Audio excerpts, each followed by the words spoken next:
말씀은 로마서 10장 1절 말씀부터 4절까지 말씀입니다.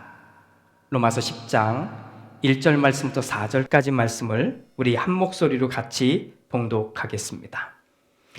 형제 자매 여러분, 내 마음의 간절한 소원과 내 동족을 위하여 하나님께 드리는 내 기도의 내용은 그들이 구원을 얻는 일입니다. 나는 증언합니다. 그들은 하나님을 섬기는데 열성이 있습니다. 그러나 그 열성은 올바른 지식에서 생긴 것이 아닙니다. 그들은 하나님의 의를 알지 못하고 자기 자신들의 의를 세우려고 힘을 씀으로써 하나님의 의에는 복종하지 않게 되었습니다. 그러므로 그리스도는 율법의 끝마침이 되셔서 모든 믿는 사람에게 의가 되어 주셨습니다. 아멘. 아멘. 벌써 우리가 함께 예배하지 못하는 시간이 벌써 한 달이 넘게 지났습니다. 앞으로도 짧게는 한 달은 더 걸릴 것 같고 어쩌면 2달 이상도 걸리지 않을까 하는 생각도 해보게 됩니다. 삶의 자리에서 예배하는 여러분들, 주님 안에서 평안을 누리시기를, 또 건강하시기를 주님의 이름으로 축복합니다. 아멘. 한국 사람들, 세계적으로 유명한 것들이 많이 있습니다. 그 중에 하나를 꼽으라고 하면 그것은 열정입니다. 열정이라는 단어를 한번 꼽아볼 수 있는데, 자식들을 위한 열정, 성공하고 싶은 열정, 부자가 되고 싶은 열정, 이것도 한국인들에게 있어서 정말 큰 열정이라고 말할 수 있는데, 국가적인 어려움이 찾아와도 한국인들은 그 열정을 모을 수 있는 그런 힘이 있는 것 같아요. 사회적으로 어려움이 찾아와도 정말 쫙 모입시다 하면 그 모여서 이 문제를 해결할 수 있는 열정을 가진 것 같아요. 그런데 요거 하나는 좀 빠졌으면 좋겠어요. 확 뜨거웠다가 갑자기 확 식어버리는 이것만 아니라면 아마도 한국인으로서 가지는 열정은 어디다 내놔도 정말 자랑할 만한 것이라고 생각이 됩니다. 그런데 그 열정들 가운데 소개하고 싶지 않은 열정이 하나 있습니다. 그것은 뭐냐면 한국인은 사람을 속고 속이는 열정도 OECD 국가 중에 최고랍니다. 범죄 사건 대비 사기 사건, 그러니까 범죄는 모든 죄를 다 통틀어서 얘기한다면 그 중에 남을 속이는 사건, 이 비율이 OECD 국가 중에 다른 나라가 따라올 수 없을 만큼 최고랍니다. 참, 이 열정을 어떻게 해야 될까요? 참 답답합니다. 김형희 씨라고 하는 분이 한국인의 거짓말이라는 책을 썼는데 이 책에는 이런 내용이 소개되어 있습니다. 한국 사람들이 하는 거짓말과 서양 사람들이 하는 거짓말이 좀 다르더라는 거예요. 정말 연구를 해봤더니. 자, 서양 사람들은 거짓말을 하면 코를 자주 만진답니다. 코를 자주 만지고 있는 서양 사람들 보면 그 사람은 지금 거짓말을 하고 있구나 이렇게 생각해도 될 만큼 거짓말하는 사람들의 공통적인 특징이랍니다. 그런데 희한하게도 한국 사람들은 거짓말하는 사람을 연구해봤더니 1%도 안 된대요. 코를 만지는 사람이. 그러니까 코를 만지는 한국 사람은 거짓말한다고 이렇게 생각하면 안 된답니다. 또 한국 사람들은 남자와 여자가 거짓말하는 모양이 다르답니다. 남자는 거짓말을 하면 말이 많아진답니다. 반대로 여자는 거짓말을 하면 말이 뚝 없어진답니다. 남자는 많은 말을 해서 자기가 하고 있는 거짓말을 그 속에다가 쑥 집어넣어서 거짓말이 아닌 것처럼 포장한다면 여자들은 직감이라고 하죠. 이 감정이 들키지 않기 위해서 말을 확 줄여버린답니다. 자, 그런데 진짜 특징은, 이분이 소개한 진짜 특징은 한국 사람들은 거짓말을 하면 얼굴의 좌우가 틀어진답니다.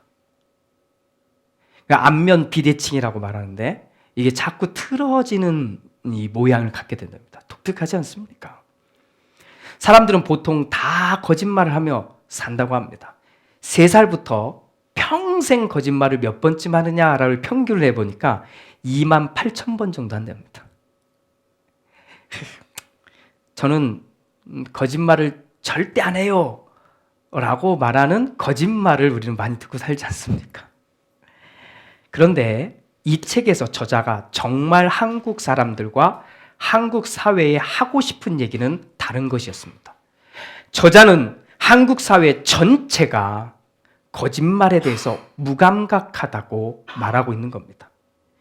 사실 우리가 알고 있지만 어떤 사회나 어떤 시대에도 거짓말을 한다는 것은 대단히 나쁜 것으로 취급했습니다. 사회적으로 그냥 매장을 당하는 일입니다. 그게 종교적이든 아니면 정치적이든 아니면 일반인들에게서도 이 거짓말 한다는 것은 굉장히 나쁘고, 거짓말하고 당신은 지금 거짓말하고 있어 라는 말을 들으면 아주 치명적인 모욕감을 느끼는 게 사실입니다. 그래서 거짓말을 할 때는 그만한 대가를 지불할 각오가 되어 있어야 한다는 겁니다. 하지만 한국은 경험적으로 볼 때 속였다가 들킨 사람이 원상태로 회복하는 속도보다 속은 사람이 원상태로 회복하는 속도가 더 빠르다는 겁니다. 보다 빠르다는 거예요. 그러니까 오히려 속인 사람은 빨리 제자리로 돌아오는데, 속은 사람은 돌아오는데, 그 상처받고 어려운 마음이 돌아오는데 더 많은 시간이 걸린다는 겁니다. 정치를 보면 더더군다나 그렇습니다. 분명히 정치적으로 하는 말이라 저 말은 분명히 거짓말이거든요. 그런데 그 사람이 좋으면 애써 외면하거나 아니면 더 열정적으로 분명히 거짓말인지 아는데도 응원하는 사람들이 많다는 겁니다. 사실 거짓말은 거짓말을 하는 사람과 그것으로 인해서 잘 속아주는 사람의 면이 딱 맞아야 되는 건데, 이 면이 한국 사람들은 유독 잘 만든다는 거예요. 한국 사람들 사이에 이 말들 중에 이런 말까지 있으니 참 생각해 볼 만합니다. 속은 놈이 잘못이지. 들어보셨죠? 이게 얼마나 억울한 말이에요. 속은 놈이 잘못이 아니라 속인 놈이 잘못하는 건데. 자, 저는 오늘 사랑하는 교들과 함께 열정이라고 하는 이 단어를 생각해 보고 싶습니다. 열정은 출발과 방향에 따라 그 모양이 완전히 달라질 수 있습니다. 자, 그 출발이, 열정이라고 하는 것의 그 출발이 감사와 기쁨 그리고 선한 것이라고 하면 그 출발은 아름다운 겁니다. 그런데 저는 개인적으로 이렇게 생각합니다.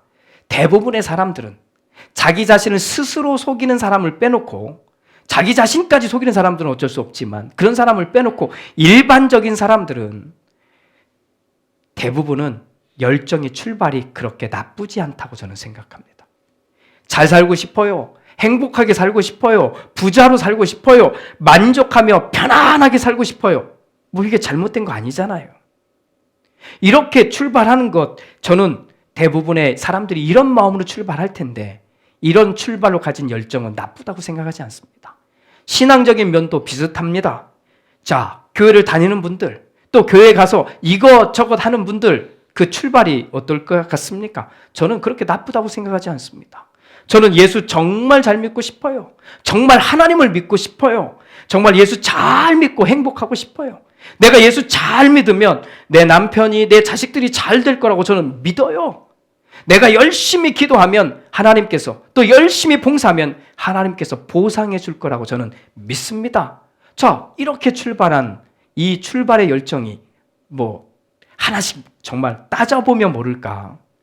그냥 저는 일반적으로는 그렇게 나쁜 출발은 아니라고 생각합니다.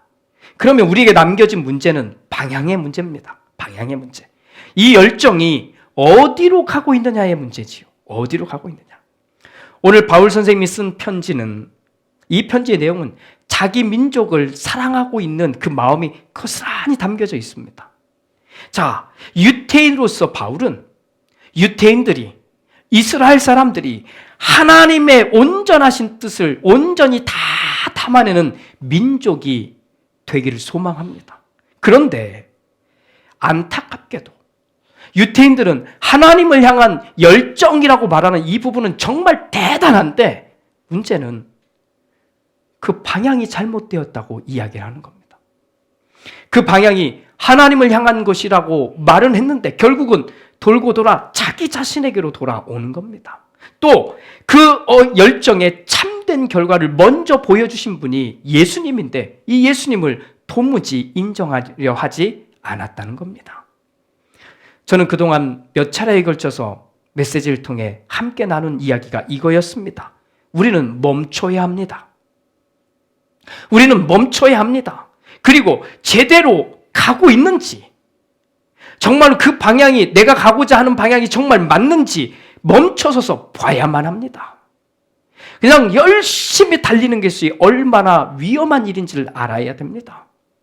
어떤 사람들은 멈추는 것이 무서운 사람들도 있습니다. 왜요? 다른 사람들은 열심히 달려가니까. 나만 안 달리고 있으면, 나만 뛰지 않고 있으면 나만 도태되고 나만 문제 있는 사람처럼 보이니까. 그런데 그것이 얼마나 무섭고 위험한 일인지는 알아야 됩니다. 멈춰야 됩니다. 라고 하는 메시지였습니다. 오늘날 우리는 코로나 바이러스로 인해서 강제로 멈춰선 겁니다. 강제로. 어떤 사람들은 이제 슬슬 달려보자고 말합니다.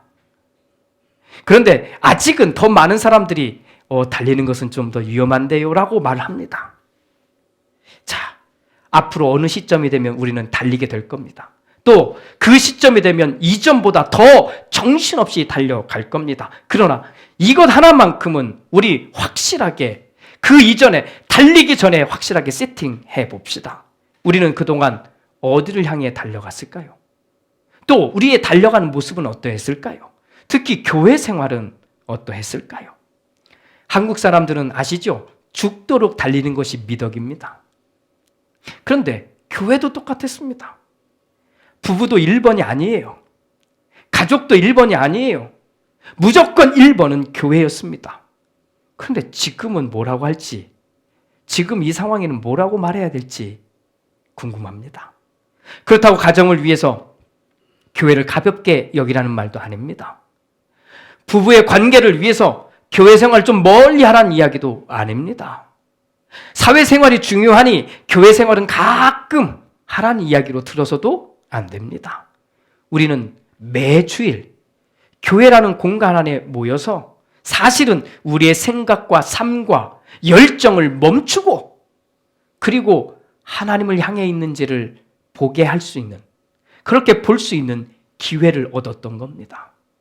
열심히 달려야지요. 우리 삶에서 열심히 뛰어야지요. 그런데 한 주간 내 하루만큼은 함께 모여서 내가 지금 달리고 있는 것이 맞는지, 내가 가고 있는 방향이 맞는지는 점검하려면 우리는 멈춰야 되는데, 우리는 이날도 주일도 교회 안에서 달리기를 했다는 걸 인정해야 합니다.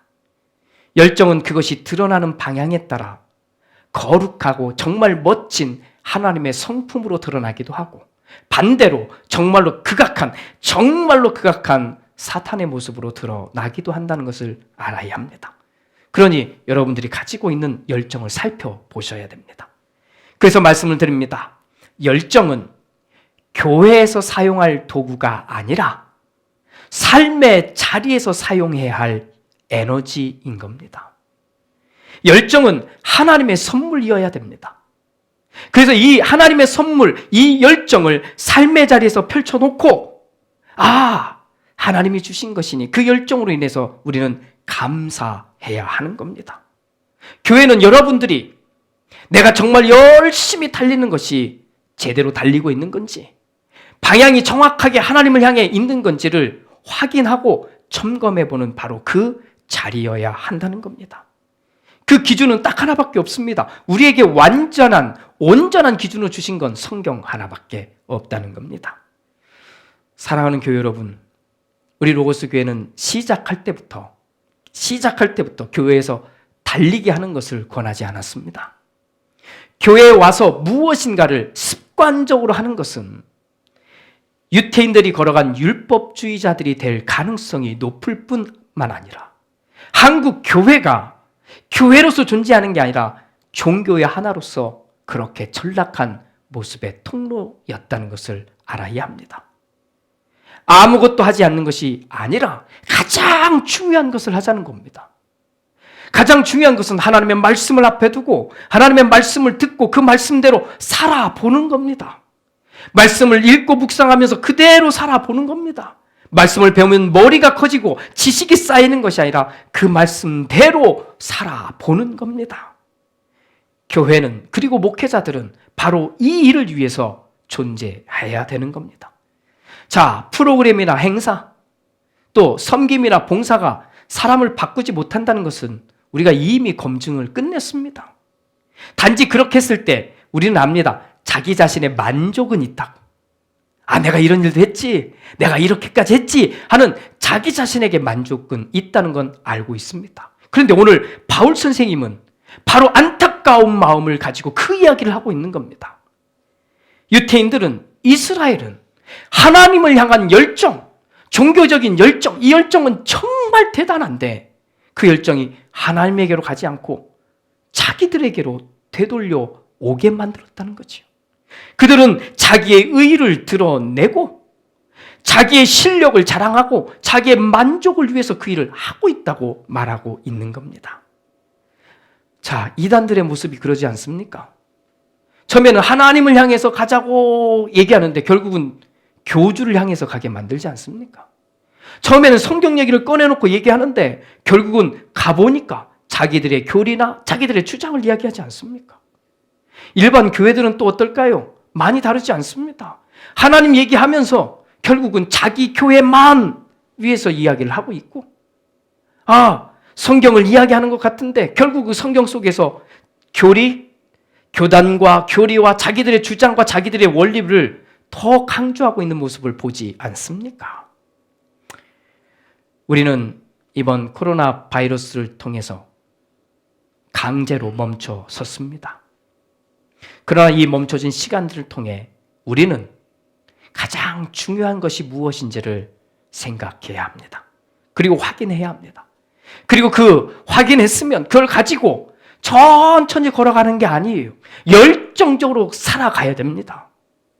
그런데 열정적으로 살 때 우리는 분명히 알아야 될 것이 뛰다가 멈출 때가 있어야 된다는 거예요. 그리고 내가 정말 제대로 뛰고 있는지를 보는 겁니다. 잘 뛰고 있구나. 내가 이 열정, 하나님이 주신 열정으로 내가 뛰고 있구나. 이것을 점검하는 시간들이 우리에겐 반드시 필요하다는 겁니다. 사람이 뒤바뀐 것을 보여주는 자리는 삶의 자리입니다. 삶의 자리는 가정이고, 삶의 자리는 직장이고, 삶이 이루어지고 있는 삶의 일터이고, 그리고 친구들과의 관계이고, 그 삶의 자리는 이웃들과의 관계입니다. 사랑하는 교회 여러분, 하나님의 열정을 담은 여러분들의 그릇이 되십시오. 하나님의 열정이 담겨있는 여러분들의 그릇이 되십시오. 그러하기 위해서 우리는 교회를 통해 이 하나님의 놀라운 은혜가 결정되고 확인되어야 합니다. 자, 그렇게 교회에 오면 우리는 올바로 가고 있는지를 확인하는 겁니다. 교회에 와서 멈춰서 올바로 가고 있는지를 확인하는 겁니다. 사랑하는 교회 여러분, 바울 선생님이 사랑으로 쏟아낸 이 글을 읽으면서 우리는 그들의 잘못을 다시 우리가 범해서는 안 됩니다. 누구보다 어떤 민족보다 하나님에 대한 열정을 가지고 있었지만 그 열정이 잘못된 길로 가고 있었던 것을 우리는 보고 있는 겁니다. 정말 하나님을 사랑해야 합니다. 정말 하나님이 주신 것들을 소중히 여겨야 합니다. 그리고 하나님이 여러분들에게 주신 그 꿈을 따라 열정적으로 살아가야 합니다. 그러나 기억합시다. 멈춰서야 됩니다. 멈춰서서 내가 제대로 가고 있는지를 봐야 합니다. 일주일에 한 번은 꼭 그렇게 합시다. 일주일에 한 번은 꼭 그렇게 합시다. 우리에게 주일은 또 정신없이 달리기를 하는 날이 아니라 우리에게 이 주일은 주님 안에서 안식하는 날이어야 합니다. 꼭 기억합시다. 구약에서는 안식일이라고 우리는 알려주셨고, 신약의 시대를 사는 우리는 주님의 날이라고 알려주셨습니다. 주님을 향해 오늘도 걸어가고 또 뛰어가고 달려갈 우리들은 이 방향이 중요합니다. 한 주에 한 번은 멈춰서서 하나님이 원하는 방향으로 가고 있는지를 서로 살피고 또 그렇게 가는 서로를 응원해 줄 수 있는 우리 모두가 되기를 주님의 이름으로 축복합니다. 기도합니다. 주님, 오늘 우리는 강제로 멈춰 서 있습니다. 예배하고 싶어도 함께 예배할 수 있는 상황이 되지 않습니다. 세상이 어떻게 이렇게 될까 궁금하지만 그러나 이런 일이 실제로 일어났습니다. 그러나 주님, 이 기회에 우리는 멈춰 서서 우리가 하나님을 향해 무엇을 하고 있고 하나님을 향해 제대로 가고 있는지를 돌아보게 하옵소서. 강제로 멈춰선 이 시간이지만, 이 상황이지만 우리는 오히려 이 상황을 가지고 하나님 앞에 달려갈, 하나님 앞에 열정을 가지고 뛰어갈 바로 그것을 준비하게 하옵소서. 앞으로 주일이면 우리는 멈춰 서야 합니다. 또 멈춰서서 하나님이 원하는 그 길을 가고 있는지 돌아보아야 합니다. 그 마음으로 서로를 그렇게 살아가고 그렇게 애쓰고 있는 성도들을, 가족들을 응원하고 축복해 줄 수 있는 우리 모두가 되게 하옵소서. 이제 삶의 자리로 돌아가는 우리를 기억하여 주시고 또 삶의 자리, 우리에게 주어진 그 삶의 자리에서 주님의 영광을 드러내는 우리 모두가 되게 하여 주시옵소서. 예수 그리스도의 이름으로 기도드립니다. 아멘.